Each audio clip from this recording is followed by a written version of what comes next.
Shalom, salam sejahtera. Renungan malam seiman berjudul Penurutan yang Sejati. Celakalah kamu hai ahli-ahli Taurat dan orang-orang Farisi. Hai kamu orang-orang munafik, sebab cawan dan pinggan kamu bersihkan sebelah luarnya, tetapi sebelah dalamnya penuh rampasan dan kerakusan. Hai orang Farisi yang buta, bersihkanlah dahulu sebelah dalam cawan itu, maka sebelah luarnya juga akan bersih. Matius 23 ayat 25 dan 26.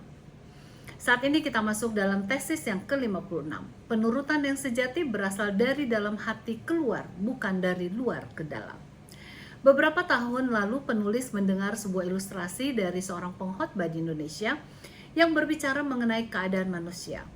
Ia menyebutkan ada berbagai macam ragam manusia. Ada yang bagaikan keranjang sampah, dan ada pula yang bagaikan pispot, serta ada yang bagaikan suatu gelas. Keranjang sampah itu kelihatan dari luarnya sudah kotor, apalagi di dalamnya sangat kotor.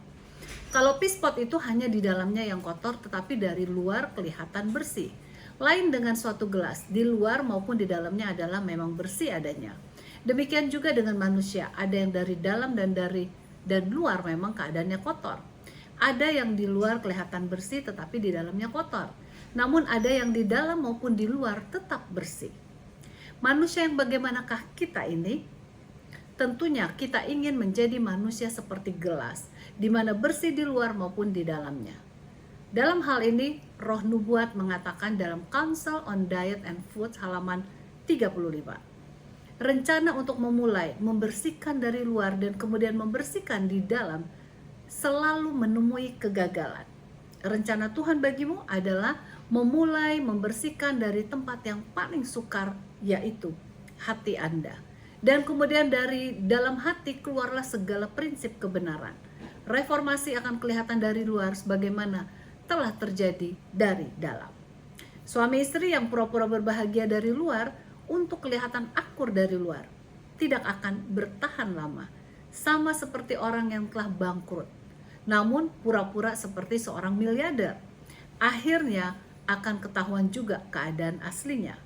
Sebab itu kita harus mengizinkan Tuhan untuk membuat mujizat mengubah hati kita dari dalam. Dengan demikian kelakuan kita di luar akan memantulkan transformasi yang terjadi di dalam hati kita.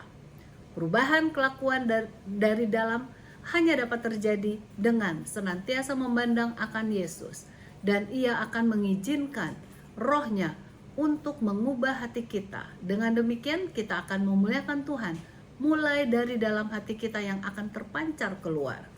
Inilah penurutan yang sejati yang penuh dengan ketulusan, akibat bekerjanya Roh Tuhan di dalam hati kita masing-masing, dan bukan oleh karena usaha pribadi kita sendiri. Marilah kita serahkan hati kita kepada Tuhan agar kita dapat mengubahkannya sehingga senantiasa menjadi bersih. Tuhan Yesus memberkati.